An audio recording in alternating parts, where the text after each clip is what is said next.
அமிதாப் பச்சனோட அம்மாவும் இந்திரா காந்தியும் கிளாஸ்மேட்ஸ் அப்படின்ட்டு வந்து சில விஷயங்களை வந்து ஷேர் பண்ணியிருந்தார். அமிதாப் பச்சனுடைய குடும்பம் சுதந்திர போராட்ட குடும்பம், அப்பா ஃபேமிலி. தனக்கு ஒரு ஃபார்ம் ஹவுஸை டெல்லியில் அமிதாப் பச்சன் வைத்திருந்தார். அந்த ஃபார்ம் ஹவுஸ்ல இந்திரா காந்தியை அழைத்து சென்று தங்க வைத்து விட்டார். அவர் பிரதமர் ஆகும் வரை அந்த ஃபார்ம் ஹவுஸில் தான் தங்கியிருந்தார். அப்பொழுது திரு மொரார்ஜி தேசாய் அவர்கள் திரு அமிதாப் பச்சன் அவர்களை அழைத்து, உங்கள் வீட்டில் அவரை நீங்கள் தங்க வைக்க கூடாது, அவரை உடனடியாக வெளியேற்ற வேண்டும் என்று சொன்னபோது அமிதாப் பச்சன் சொன்னார், நீங்கள் என்ன செய்ய நினைக்கிறீர்களோ என்னை செய்து கொள்ளுங்கள், அரசு கூட பண்ணிக்கங்க, என்ன வேணாலும் செய்து கொள்ளுங்கள், ஆண்டவனே சொன்னாலும் ஏற்றுக்கொள்ள மாட்டேன் என்று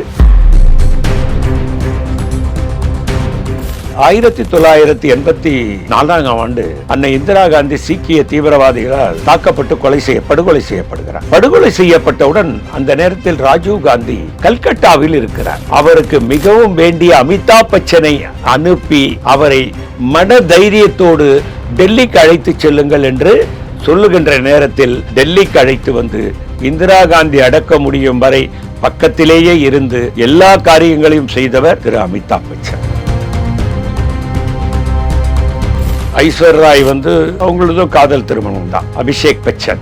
ஐஸ்வர் ராயை திருமணம் செய்வதில் அமிதாப் பச்சனுக்கு தயக்கம் இருந்தது எனக்கு தெரியும். ஒரு குடும்ப பெண்ணாக பார்த்து நடிப்பு துறையிலோ மற்றபடி வேலைக்கு செல்லக்கூடிய பெண்ணும் நமக்கு வேண்டாம் என்று அவருடைய எண்ணம் இருந்தது. அமிதாப்புக்கு நிச்சயம் தயக்கம் இருந்தது எனக்கு தெரியும்.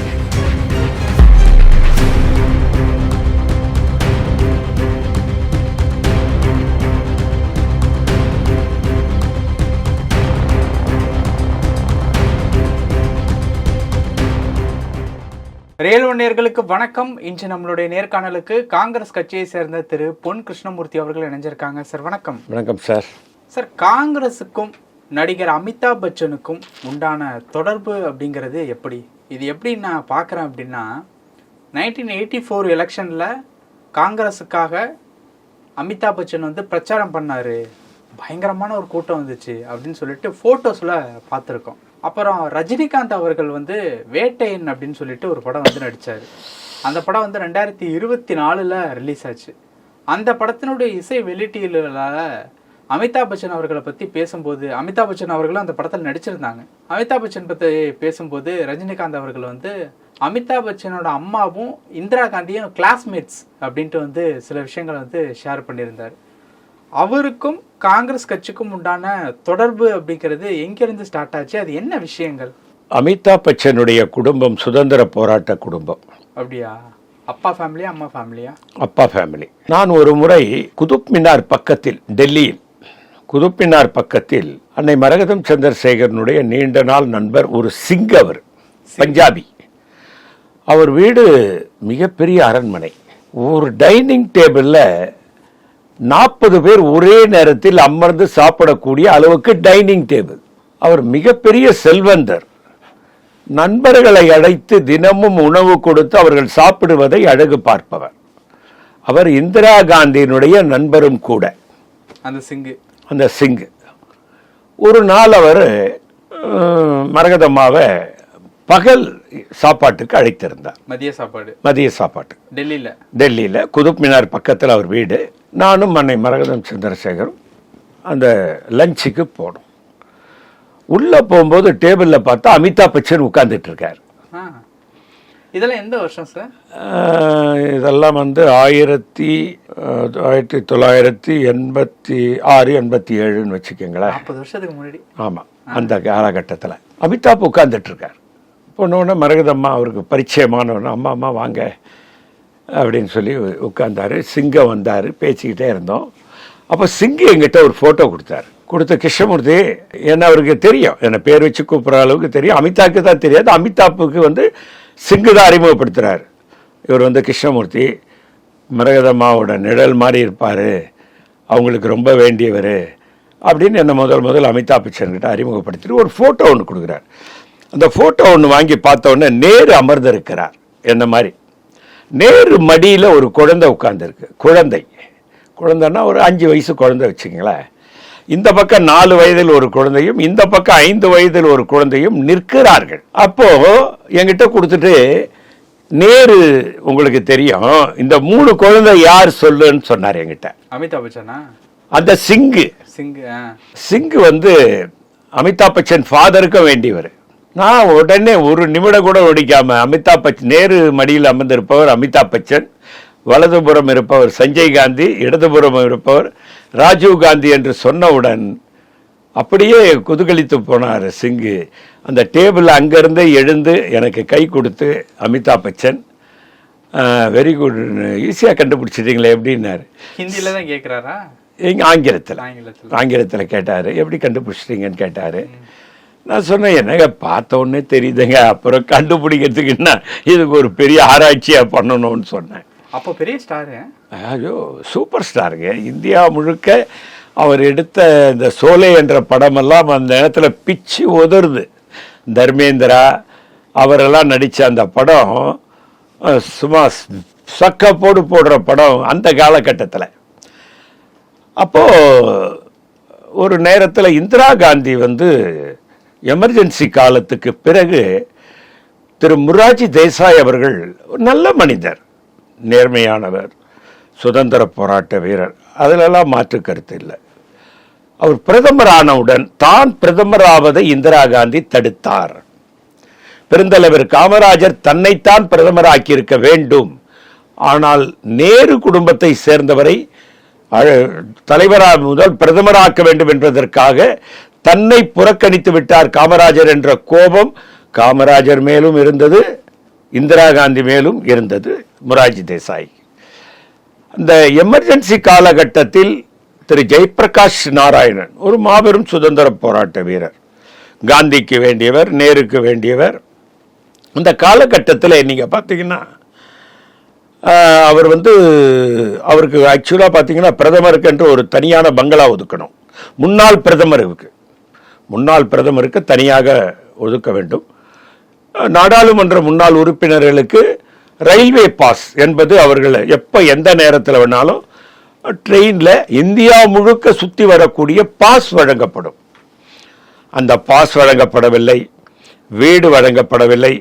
முன்னாள் பிரதமருக்கு உண்டான சலுகை, முன்னாள் நாடாளுமன்ற உறுப்பினருக்கான சலுகை ஒன்று கூட அவருக்கு வழங்கப்படாத காலகட்டத்திலே அவர் தங்குவதற்கு வீடில்லை. அப்பொழுது சஞ்சய் காந்திக்கினுடைய மாமனாருக்கு டெல்லியில் ஒரு வீடு இருந்தது, மேனகா காந்தியினுடைய தந்தையாருக்கு ஒரு வீடு இருந்தது. அவங்க வந்து பஞ்சாபி. அந்த வீட்டுக்கு சஞ்சய் காந்தி போயிட்டார். சச்சின் பைலட் இல்லை, இன்னொரு பைலட்டு, ராஜேஷ் பைலட், அவர் இன்னொருத்தர், அவரும் ஒரு பைலட்டு. அவர் சமீபத்தில் ஒரு 1 ஆண்டுகளுக்கு முன்னால் இறந்தபோது அவருடைய பாடியை ராகுல் காந்தி சுமந்துக்கிட்டு வந்தார். அவர் பேர் வந்து நல்ல பேருங்க. அவர் வந்து டெல்லியில் ஒரு ஃபார்ம் ஹவுஸ் வச்சிருந்தார். அந்த வீட்டில் ராஜீவ் காந்தி போயிட்டார். மாமனார் வீட்டுக்கு சஞ்சய் காந்தி போயிட்டாரு, அந்த பைலட் வீட்டுக்கு ராஜீவ் காந்தி போயிட்டாரு, அங்கதான் இருப்பாரு. இந்திரா காந்திக்கு எங்க போறதுன்னு தெரியாம அன்னை மரகதம் சந்திரசேகர் வீட்டில் இருந்தார். அவர் வீட்டில் அவருக்கு உண்டான வசதிகள், அவரை சந்திக்க வருபவர்களை பார்க்கக்கூடிய வாய்ப்புகள் எல்லாம் குறைவாக இருந்த காரணத்தினால் தனக்கு ஒரு ஃபார்ம் ஹவுஸை டெல்லியில் அமிதாப் பச்சன் வைத்திருந்தார். அந்த ஃபார்ம் ஹவுஸ்ல இந்திரா காந்தியை அழைத்து சென்று தங்க வைத்து விட்டார். அவர் பிரதமர் ஆகும் வரை அந்த ஃபார்ம் ஹவுஸில் தான் தங்கியிருந்தார். அப்பொழுது திரு மொரார்ஜி தேசாய் அவர்கள் திரு அமிதாப் பச்சன் அவர்களை அழைத்து, உங்கள் வீட்டில் அவரை நீங்கள் தங்க வைக்கக்கூடாது, அவரை உடனடியாக வெளியேற்ற வேண்டும் என்று சொன்னபோது அமிதாப் பச்சன் சொன்னார், எங்கள் குடும்பத்தில் அவர் ஒருவர், அவருக்கு வீடு கொடுக்க வேண்டியது என்னுடைய கடமை. நீங்கள் என்ன செய்ய நினைக்கிறீர்களோ என்னை செய்து கொள்ளுங்கள், என்ன வேணாலும் செய்து கொள்ளுங்கள். அவரை வீட்டை விட்டு வெளியே அனுப்பும் என்ற அந்த வாதத்தை மட்டும் என்னால் ஏற்றுக்கொள்ள முடியாது, ஆண்டவனே சொன்னாலும் ஏற்றுக்கொள்ள மாட்டேன் என்று அமிதாப் பச்சன் சொன்ன வரலாறு இருக்கு. அமிதாப் பச்சனுடைய தாயாரும் இந்திரா காந்தியும் ஒன்றாக படித்தவர்கள் என்று திரு ரஜினிகாந்த் சொன்னது உண்மை. நேரு அவர்களும் அமிதாப்பினுடைய தாத்தாவும் ஒன்றாக படித்தவர்கள் என்பதும் வரலாறு. அவரும் ஒரு பாரட்லா படித்தவர், அமிதாப் பச்சனுடைய தாத்தா கூட லண்டன்ல படித்தவர். ஆகவே அந்த குடும்பம் ஆரம்பம் தொட்டு மிகப்பெரிய அளவில் மிகப்பெரிய செல்வந்தர் குடும்பம் அமிதாப் பச்சன் அப்பொழுது இருந்தே. அதே நேரத்தில் 1984 ஆண்டு அன்னை இந்திரா காந்தி சீக்கிய தீவிரவாதிகளால் தாக்கப்பட்டு படுகொலை செய்யப்படுகிறார்.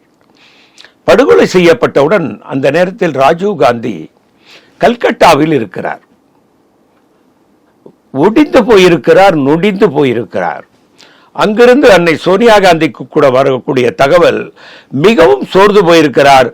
அவருக்கு மிகவும் வேண்டிய அமிதாப் பச்சனை அனுப்பி அவரை மன தைரியத்தோடு டெல்லிக்கு அழைத்து செல்லுங்கள் என்று சொல்லுகின்ற நேரத்தில் அமிதாப் பச்சன் மும்பையில் இருந்து நேராக கல்கட்டா போகிறார்.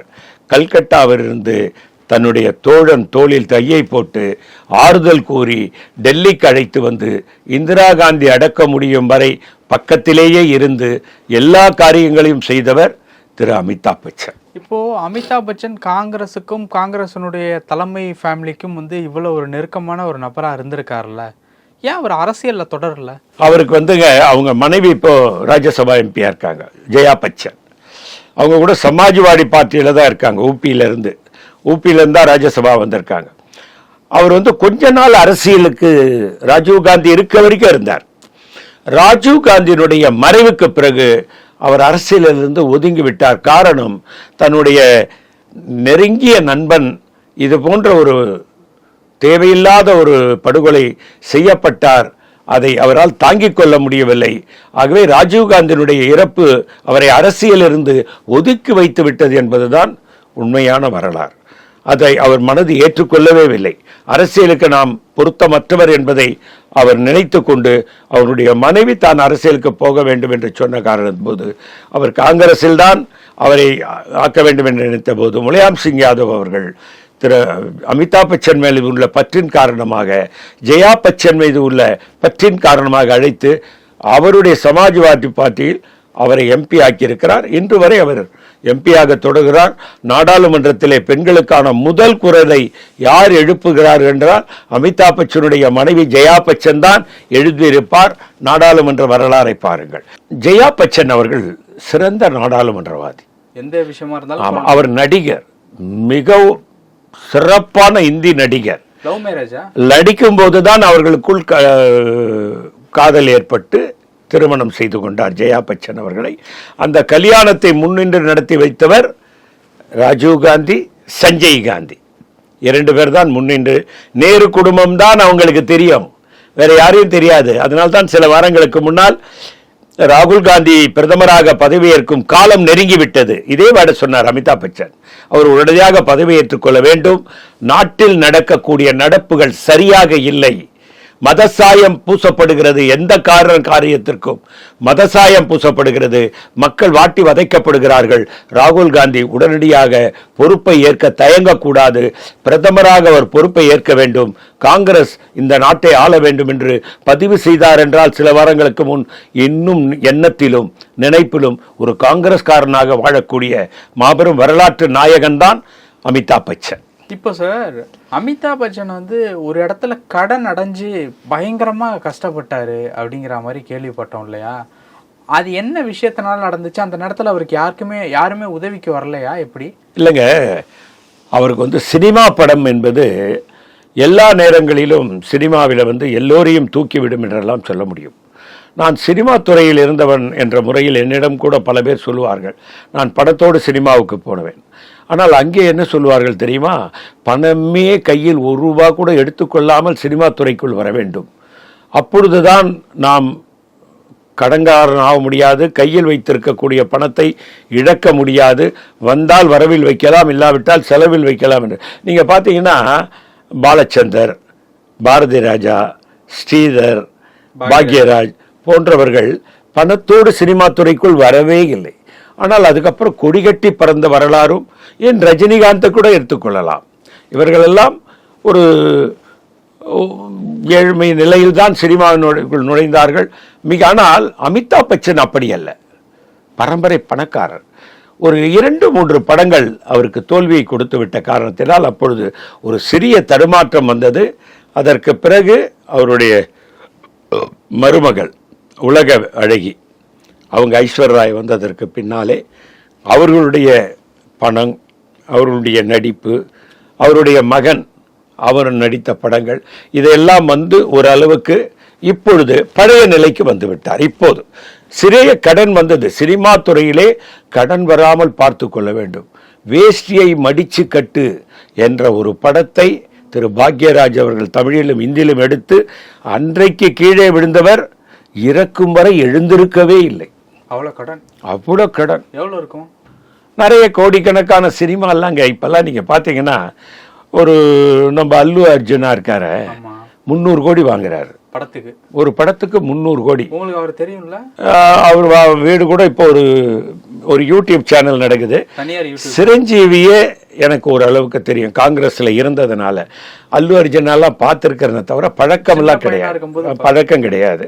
ஆனால் இன்றைக்கு அவர்தான் இந்தியாவிலே 300 கோடி சம்பளம் வாங்கக்கூடியவர். 300 கோடி சம்பளம் கொடுத்து அதற்கு மேல ஒரு 200 கோடி செலவு செய்தாதான் ஒரு படமே எடுக்க முடியும். ஆனால் இந்த புஷ்பா 1, 2லாம் நீங்கள் பார்த்தீங்கன்னா வசூல் 1000 கோடி தாண்டிடுச்சு. அப்படிப்பட்ட வரலாறும் இருக்குது. அந்த படம் எடுத்தவருக்கு 500 கோடி லாபத்தை சம்பாதித்து கொடுத்தது. அதனால் முதலீடு செய்கிறார்கள்.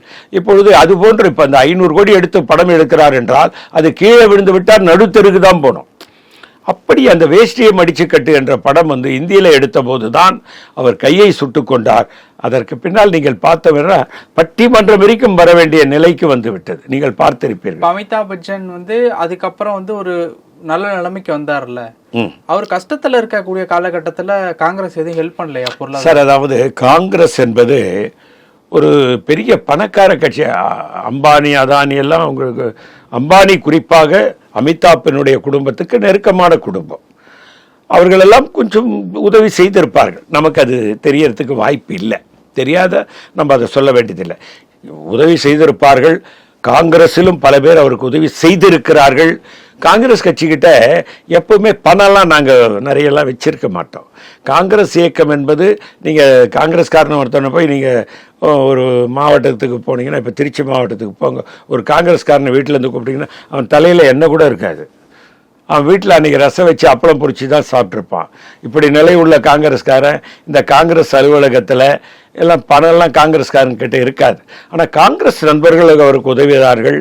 பின்னால் சினிமா துறையில் இருப்பவர்கள், பெரிய வசதியானவர்கள். அவர் ஒரு நல்ல மனிதர் என்ற காரணத்தினால் அவரை அனைவருமாக சேர்ந்து அவரை மீட்டெடுத்த வரலாறும் இருக்கிறது. இன்றைக்கு அதே வசதியோடு மீண்டிருக்கிறார் என்பதுதான் ஒரு மகிழ்ச்சியான செய்தி. இப்போ அவருடைய மகனோட திருமணத்துல ஏதாவது பிரச்சனை நடந்ததா அந்த நேரத்துல? அதாவதுங்க, அவர்கள் ஐஸ்வர்யா ராய் அவங்களதும் காதல் திருமணம் தான், அபிஷேக் பச்சன். ஆனா ஐஸ்வர்யா ராய் அபிஷேக் பச்சனோட 3 வயது பெரியவங்க. அதாவது இந்த காதல் என்பது, நீங்க சச்சின் டெண்டுல்கர் கூட பாத்தீங்கன்னா அவருடைய மனைவி கூட அவரை விட 5 வயது பெரியவர்கள். இவ காதலுக்கு கண் இல்லை என்று சொல்லுவார்கள். அது மாதிரி அவங்க காதலிச்சிட்டாங்க. அதுக்கப்புறம் வயது ஒரு பொருட்டல்ல. இப்போ பிரச்சனை நடந்ததா சார்? அதாவது எந்த வீட்டுல பிரச்சனை இல்லை, எல்லார் வீட்லயும் பிரச்சனை இருக்கு. அந்த நேரத்துல என்ன பிரச்சனை? கணவன் மனைவிக்குள்ள நடிக்கிறாங்கங்க. அவங்க நடிக்கிறதுக்கு போறாங்க, திரும்பவும் நடிக்க போறாங்க. நீங்க பாத்தீங்கன்னா சமீபத்தில் கூட ரஜினிகாந்தோட கூட இணைந்து ஒரு படம் நடித்தார்கள். அந்த படம் சங்கர் டைரக்ஷன் நினைக்கிறேன், எந்திரன். அப்போ இந்த மாதிரி சினிமா ஷூட்டிங்க்கு வருது.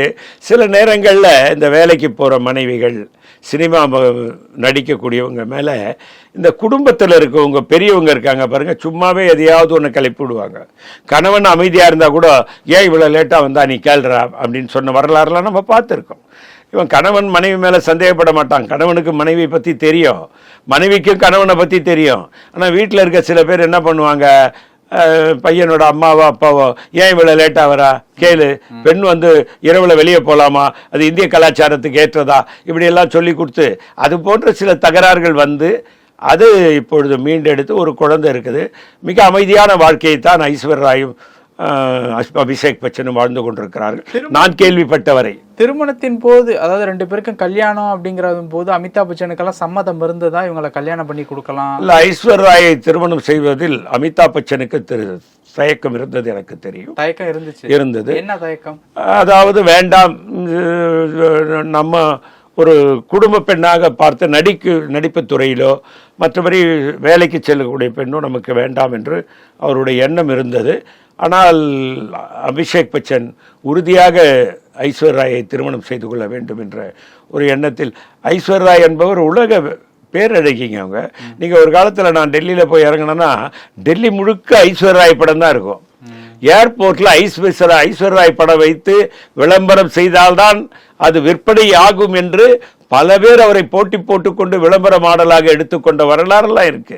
அப்படிப்பட்டவரை ஒரு தயக்கம் இருந்தது அமிதாப்புக்கு நிச்சயம் தயக்கம் இருந்தது எனக்கு தெரியும். பல விஷயங்கள் பேசியிருக்கோம். நேரத்திற்கு நன்றி சார். வணக்கம் சார். தேங்க்யூ.